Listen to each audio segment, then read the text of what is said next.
Bueno, otra vez, bienvenidos a Iglesia Bautista La Vid. Espero que todos pudieron disfrutar por lo menos un día de descanso para Thanksgiving. A los que ven estos mensajes por internet, Estados Unidos, el cuarto jueves del mes de noviembre celebramos como Día de Acción de Gracias, reconociendo que Dios es bueno y queremos darle gracias. Todo para en este país ese día, ese fin de semana o semana más viajada de todo el año, más que aún de Navidad. Es un tiempo familiar. Es un tiempo bonito y doy gracias a Dios que estamos aquí juntos en la casa de Dios, en familia, en amor y listos y dispuestos a ver lo que Dios tiene para nosotros esta tarde. Busquen en sus Biblias Marcos capítulo 12, seguimos en Marcos. Si Dios quiere terminamos capítulo 12 en 1 o 2 semanas, pero hoy estamos en Marcos 12, versículos 35 al 37. El mensaje hoy se titula El Mesías, más que el Hijo de David.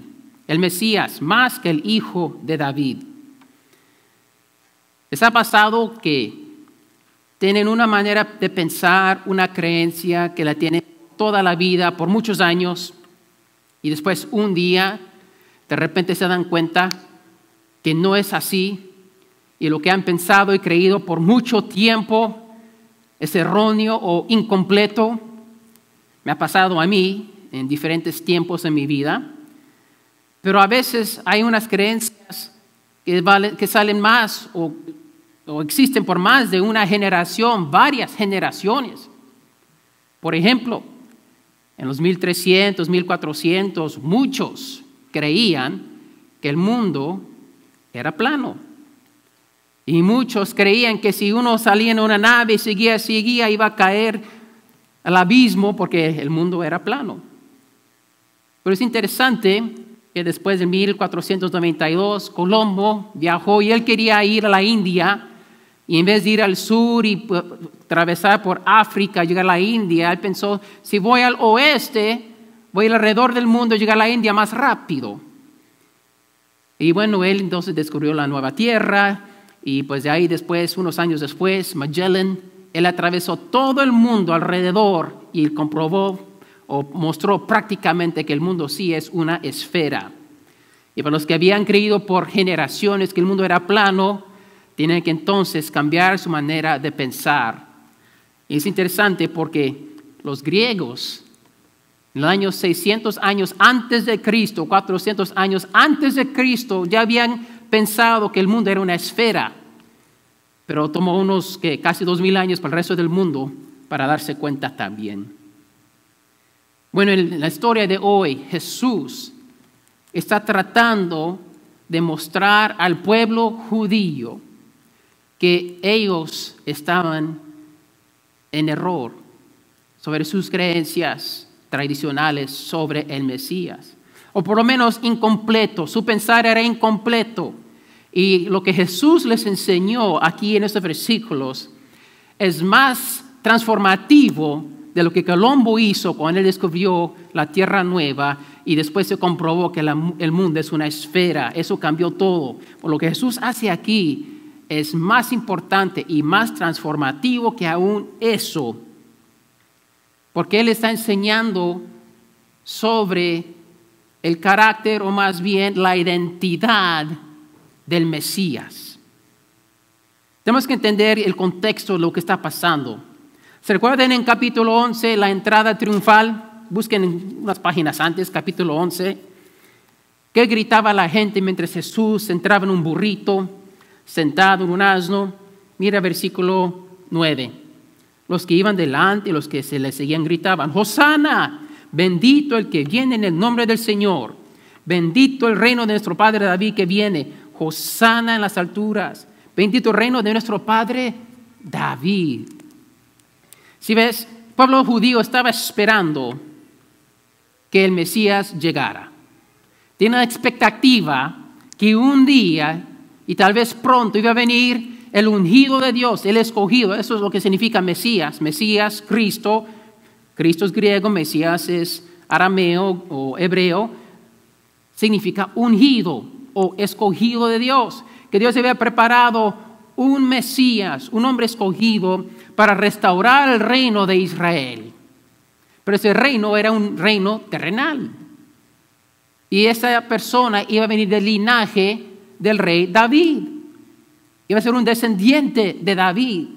Y por eso aquí en Marcos 11 dicen, bendito el reino de nuestro padre David que viene. Están esperando a un Mesías que es un descendiente del rey David para establecer una vez más el reino de Israel. Porque recuerda, los judíos no se están gobernando ellos mismos.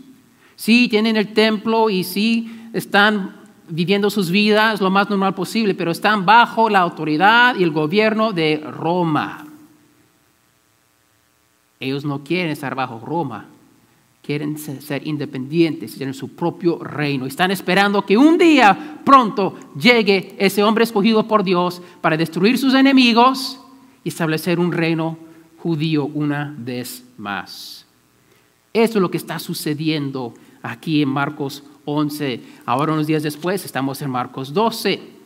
Y Jesús está tratando de abrir las mentes de los judíos un poco más para que vean que no tienen el retrato completo del Mesías. Hermanos, vamos a leer y a ver lo que Jesús está haciendo aquí. Puestos de pie en reverencia a la palabra de Dios, los que pueden.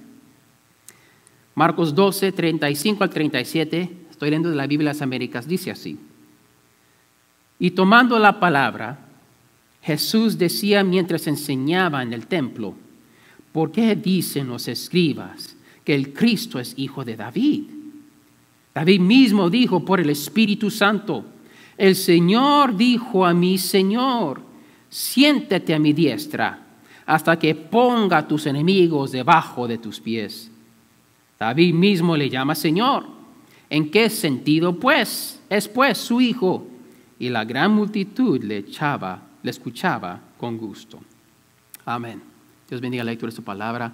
Pueden tomar sus lugares. Jesús tiene un propósito con esta pregunta. Hasta ahora, todas las preguntas se le han hecho a Jesús. Los escribas, los saduceos, los fariseos. Y pues la mayoría no quieren aprender, lo quieren atrapar. Quieren destruir su ministerio. Pero Jesús responde con sabiduría de una manera que los deja mudos. Ahora Jesús les hace una pregunta a ellos. Y ellos siempre se quedan mudos cuando Jesús les habla, ¿verdad? Pero aquí Él les hace una pregunta. No le está respondiendo a la pregunta, Él les hace una pregunta.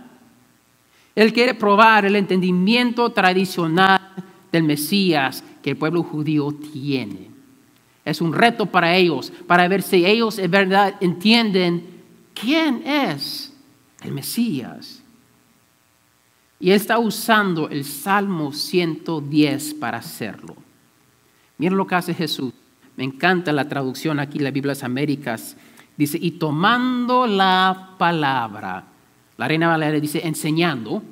Pero mire, Jesús toma la palabra y empieza a enseñar. Miren lo que hace Jesús. Él usa la palabra de Dios para demostrar quién el Mesías es. Él usa lo que ya ha sido revelado a través del Espíritu Santo para enseñar sobre el Mesías. Y Él usa el Salmo 110. Entonces vamos a ver el Salmo 110. Entonces no pierdan su lugar en Marcos 12. Pero el Salmo 110, tenemos que entender el contexto del Salmo 110 y cómo la interpretación ha cambiado a través de los años. Mientras lo buscan, tenemos que entender la estrategia de Jesús. Porque mira, Él dice, los escribas no han dicho, está haciendo una pregunta. Jesús está haciendo una pregunta porque Él quiere que ellos escuchen y mediten y tomen una decisión sobre lo que Él les va a enseñar. Él no quiere solamente dar una enseñanza y ver lo que quieren. No. Su pregunta debe ser un reto para ellos pensar y para tomar una decisión. Es lo que ustedes han creído históricamente, lo que ustedes han enseñado y han creído por cientos de años. ¿Es correcto? ¿Basado en lo que van a ver ahora? ¿Sí o no? Piensen, miren, mediten, luego tomen una decisión. ¿Lo que ustedes creen es bíblico? ¿Sí o no? ¿Está completo o les falta algo que yo les quiero mostrar que les falta? Bueno, vamos a ver lo que les falta, ¿eh? Salmo 110. Él solo recita el primer versículo. Dice el Señor a mi Señor, o dice Jehová a mi Señor, siéntate a mi diestra hasta que ponga a tus enemigos por estrado de tus pies. Jesús dice, oye, David dijo, por el Espíritu Santo, dice, ok, esta es una revelación divina. Entonces, esto viene de Dios. Entonces, Él está preparando los oyentes para lo que Él va a decir, diciéndoles, ¿ustedes creen en la Biblia? ¿Es la palabra de Dios? Sí, ok. Ahora les voy a hacer la pregunta. ¿Cómo puede David llamar al Mesías Señor? Bueno, ¿cómo llegamos a esa pregunta? En versículo 1, la Reina Valera es un poco más fácil de entender. Dice, y Jehová, dice Jehová a mi Señor. El primer Señor es Jehová, es literalmente Yahweh. Es el nombre personal de Dios que reveló a su pueblo. La palabra Jehová es una combinación de Yahweh y Adonai, porque Yahweh ya se recuerda cómo pronunciarlo, porque no querían pronunciar el nombre del Señor, Yahweh, y tomarlo en vano por accidente. Entonces nunca decían el que no se debe de nombrar. Y cuando se escribía, el hebreo no tiene consonantes, no tiene vocales, puro consonantes sin vocales. Entonces, ¿qué tienen que hacer? Bueno, los que escriben hebreo sabían hebreo y bien los consonantes y sabían cómo decirlo. Pero como no se repetía el nombre por varios años, cientos de años, llegan los escribas, ay, ya no sé el nombre. Entonces, ¿qué hicieron? Pusieron los vocales de Adonai a Yahweh y eso se convierte en Jehová. Los vocales de Yahweh, los consonantes de Yahweh y los vocales de Adonai es Jehová. Y eso es lo que dice ahí, dice Jehová. Los que tienen las Biblias que dicen, dice el Señor, ven que la palabra Señor son todas letras grandes. En su Biblia, cuando dice Señor, en inglés es Lord, y son todas las letras grandes, significa Yahweh. Entonces dice el Señor, o Yahweh, a mí, Señor. Pues, ¿qué es el primer Señor? ¿Qué es el segundo Señor? El primero, obviamente, es Jehová, es Dios. El segundo Señor es Adonai, que simplemente es una palabra que significa Señor, como el Señor del terreno o el Señor allá en el trabajo. Señor, un hombre encargado con autoridad. Originalmente, este salmo fue usado por Israel, Judá, para coronar el rey nuevo. Y el primer Señor es Jehová, Dios, y el segundo fue interpretado como el nuevo rey que está siendo instalado. Y entonces la manera que Israel entendía Salmo 110 es, dice Jehová al rey, al Señor, nuestro Señor, siéntate a mi diestra. Ay, pero como cristianos sabemos que el que se siente a la diestra del Padre es Jesucristo. Bueno, recuerda que cuando David escribe este salmo, que no entendían la Trinidad. Aún el Shema dice, el Jehová tu Dios uno solo es. Los judíos no creen en la Trinidad porque no creen que Jesús es el Hijo de Dios. Creen en un solo Dios. Entonces, para los judíos, en el tiempo de David, ellos creían que esto es una manera simbólica de describir que el rey que fue instalado, coronado, representaba a Dios aquí en la tierra. Que Dios reinaba a Israel a través del rey que él había escogido. Era una manera de darle autoridad al rey en el nombre de Dios. Y bueno, está bien. Y así estuvo por varios años, hasta el exilio, cuando Nabucodonosor destruyó Jerusalén, destruyó el templo y ya no había rey del linaje de David en Jerusalén. Eso en el año más o menos 586 antes de Cristo. Después de ese entonces, ¿se imaginan? Pues ya no hay rey. Entonces los judíos empezaron, y los escribas, a interpretar este salmo, que Adonai ya no es el rey, porque ya no hay rey en Jerusalén, es el Mesías que va a venir. La interpretación cambió porque la situación cambió. Ahora, cuando Dios dice algo, Él no cambia su mente. Entonces vamos a llegar a la pregunta, pues, ¿cuál es la interpretación correcta? ¿La original que los judíos entendieron? ¿O porque perdieron Jerusalén, perdieron el templo, ya no tienen rey, cambiaron que, bueno, no es el rey, es el Mesías que ha de venir, pero es un rey del linaje de David? Bueno, llegamos a lo que dice Jesús en el año más o menos 30 AD, después de Cristo, ¿verdad? Jesús está vivo. ¿Y qué afirma Jesús? Jesús afirma que esto es el significado verdadero del Salmo 110, que Jehová le dice a Adonai, el Mesías, el ungido de Dios. Regresen, no pierdan su lugar en Salmo 110, pero regresan a Marcos 12, es lo que Jesús dice. David mismo dijo por el Espíritu Santo, el Señor, o Jehová, dijo a mi Señor, siéntate a mi diestra hasta que ponga a tus enemigos debajo de tus pies.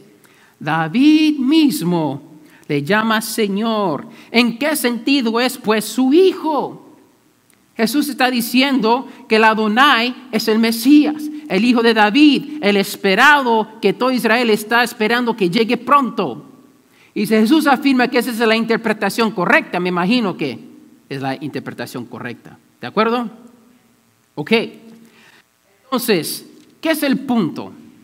El punto es la pregunta que Jesús al fin llega al final. Ahora, Jesús no tuvo que explicar todo esto a los judíos. Ellos lo habían vivido, sabían todo esto. Nosotros no somos judíos, quizás no conocemos toda la historia, todo el contexto, pero ahora sí, ya estamos más informados. Amén. Ahora Jesús le hace pregunta. ¿En qué sentido es, pues, el Mesías el hijo de David? ¿Por qué?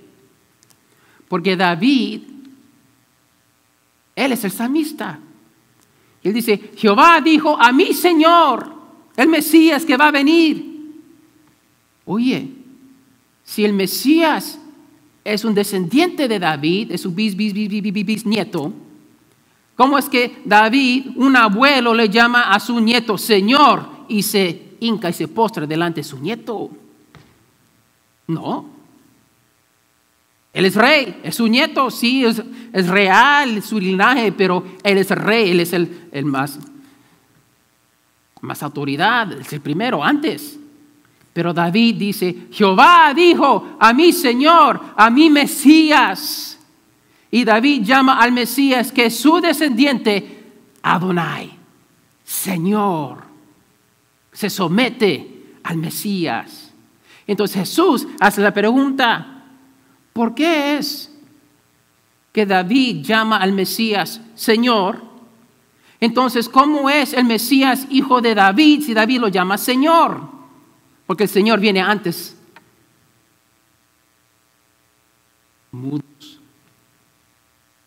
Mudos, no pueden responder. El punto es eso, mis hermanos. Yo sé que hay que platicar muchas cosas, pero este es el punto que quiero que entendamos. El Mesías no es simplemente un descendiente de David, es superior a David. El Mesías no solamente es su bisnieto, el bisnieto del rey David es superior al rey David. Ese es el punto que Jesús está tratando de demostrar al pueblo. El Mesías es mucho más que simplemente otro rey con el mismo linaje del David. Es mucho más que simplemente el reino restablecido, un reino terrenal, porque este rey es mucho más grande que aún el rey David, quien Dios usó para establecer el reino. El Mesías es trascendente. El Mesías sobrepasa el linaje de David. El Mesías no es solamente el hijo de David, es el hijo de Dios. Ahora, recordando el contexto de los judíos, estaban esperando un Mesías militar, que si regresamos a al Salmo 110. Mira lo que va a hacer el Mesías. Mira lo que va a hacer este ungido de Dios. Dice el Señor a mi Señor, sienta a mi diestra hasta que ponga a tus enemigos por estrado de tus pies. Él va a destruir sus enemigos. En el tiempo de Jesús, ¿quién eran los enemigos de los judíos? Los romanos. El Señor extenderá desde Sión tu poderoso cetro diciendo, domina en medio de tus enemigos. Están los judíos, que venga el Mesías, que nos libre de los romanos. Tu pueblo se ofrecerá voluntariamente en el día de tu poder. Y dice, mira, versículo 4, el Señor ha jurado y no se retractará. Tú eres sacerdote para siempre según el orden de Melquisedec. Melquisedec es el primer rey que aparece de Jerusalén. Abraham. Melquisedec es rey y sacerdote. Y está diciendo este salmo que este Mesías va a ser del linaje el orden de Melquisedec. Si uno lee el libro de Hebreos, es increíble quién es Melquisedec y dice que Jesucristo, el Hijo de Dios, es un sacerdote, el sumo sacerdote según el linaje de Aarón, pero de Melquisedec, que se apareció a Abraham.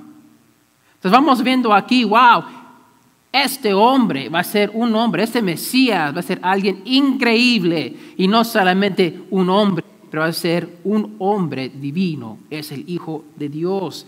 Y Jesús está tratando de abrir las mentes de su pueblo. Lo que ustedes están buscando, lo que están esperando la cosa equivocada.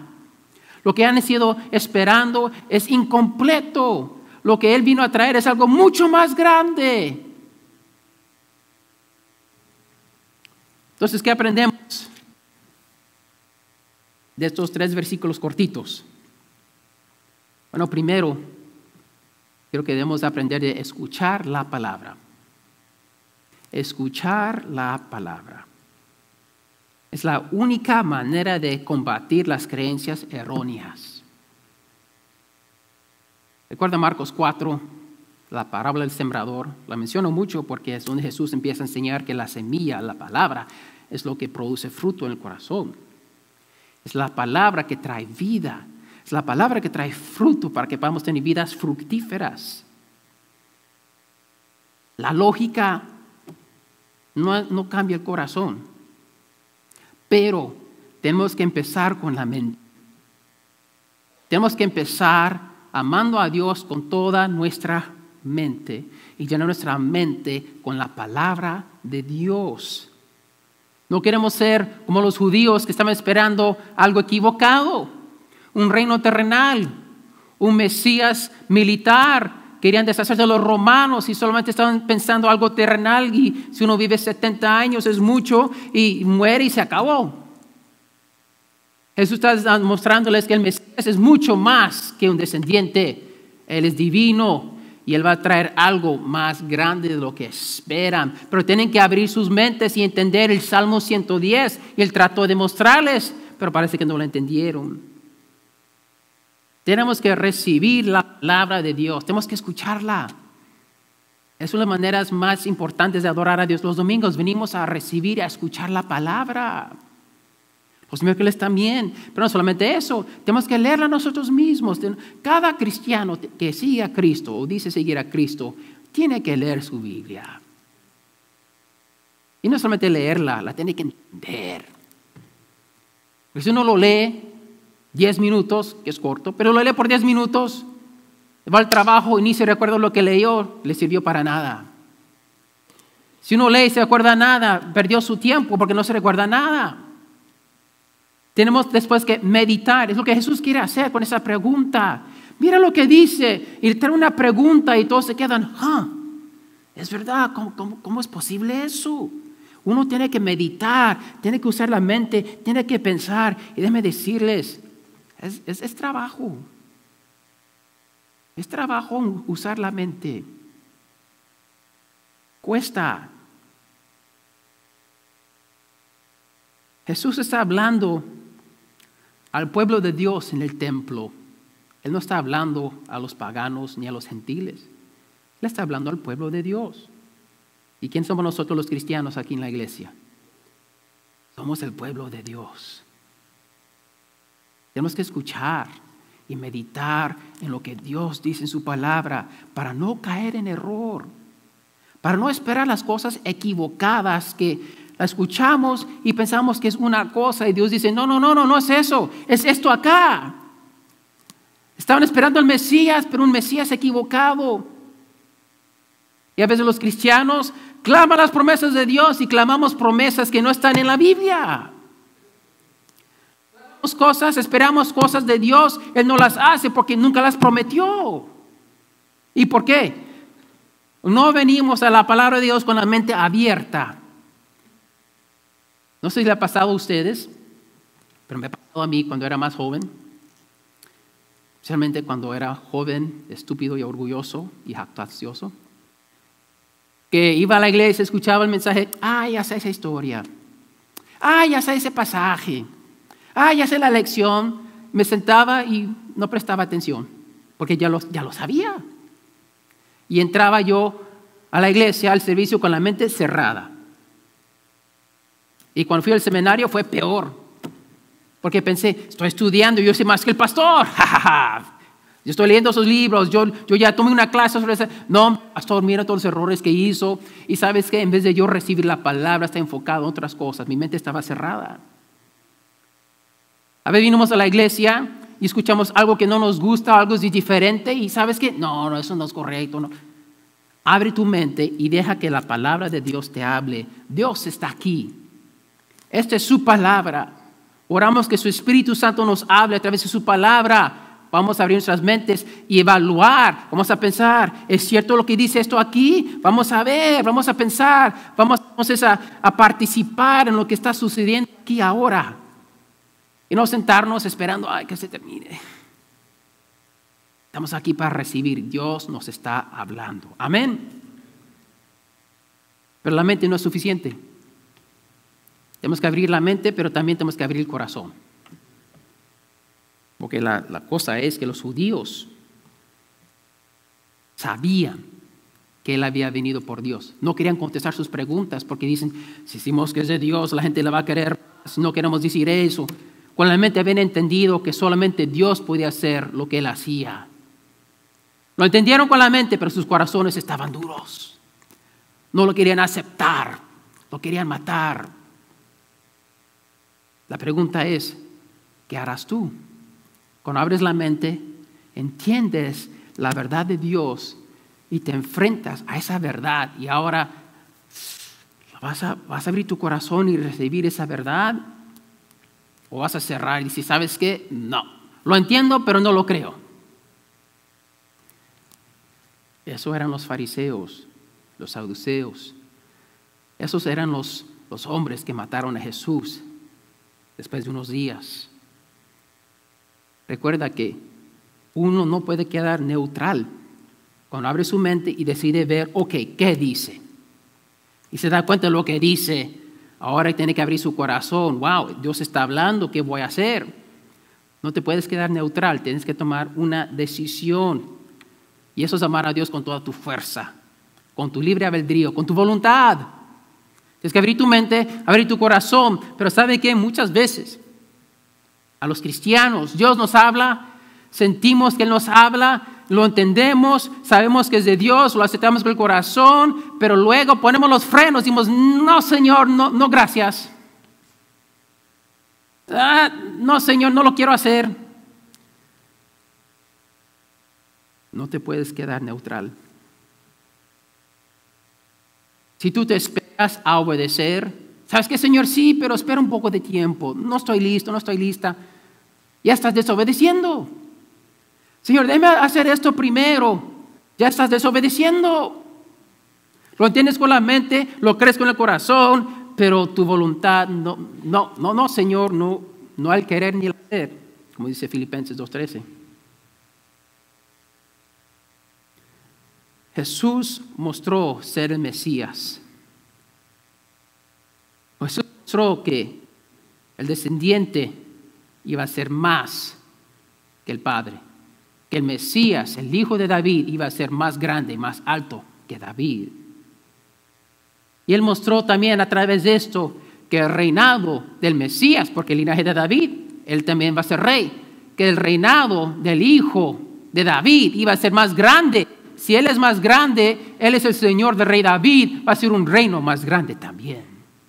Y si él es divino, es el Hijo de Dios, va a ser un reino eterno.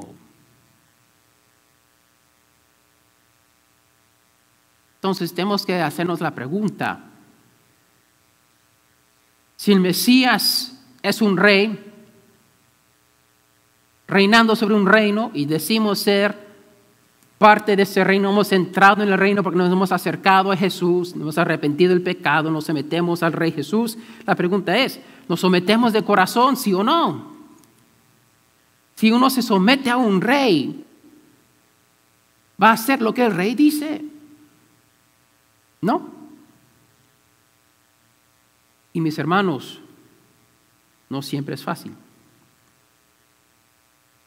Porque podemos entender lo correcto, podemos creer lo correcto y tener el Espíritu Santo, pero a veces no hacemos lo que sabemos que debemos de hacer porque no amamos a Dios con nuestras fuerzas. Y a veces porque llegamos a ese punto, y hermanos, yo he estado ahí varias veces. Yo sabía lo correcto, entendía, yo tenía el Espíritu Santo en mi vida, pero yo no quería hacer lo que Dios me estaba diciendo. No lo quería hacer. No lo quería hacer porque dije, no, Señor, eso es demasiado difícil. Señor, escogiste a la persona equivocada. Hay gente con más dones para eso que yo, Señor. Señor, sí, yo estuviera dispuesto, pero Señor, ahorita no puedo por esta razón o la otra. Señor, yo sé mejor que tú, no es el tiempo. Y hacemos excusas para calmar nuestra conciencia que, ay, es que yo no puedo. No es que no puedes, es que no quieres. Si nosotros como cristianos en verdad decimos que seguimos a Jesucristo, tenemos que entender que Jesucristo es Rey. Si Él vino a traer el reino de los cielos, es porque hay un Rey para reinar sobre ese reino. Y nos sometemos a Cristo Jesús. Él es la cabeza de la iglesia. Y mis hermanos y mis hermanas, les digo que no podemos. Nuestros corazones son malos, nuestros corazones son duros. Y por eso hoy celebramos la Cena del Señor,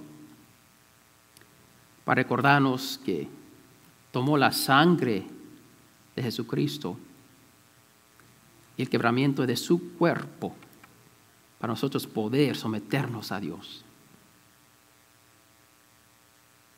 Que Él nos tiene que perdonar porque aun si tratamos no podemos. Y es Cristo quien nos ayuda. El mismo Mesías, Él vino no a juzgarnos, no a condenarnos. Él vino a salvarnos, a perdonarnos, a sanarnos, a darnos un corazón de carne y quitarnos el corazón de piedra. Eso es lo que Jesús vino a hacer. Eso es lo que el Mesías vino a hacer. Porque Él sabía que nosotros no podíamos amar a Dios con todo el corazón, con toda la mente y con toda esa fuerza. Y eso es lo que estamos recordando cada vez que tomamos la cena del Señor. Dios, yo no lo puedo hacer. Yo no te amo como debo. Padre, me llamas a hacer cosas y simplemente digo que no. Señor, a veces tengo más fruto de la carne que el fruto del Espíritu.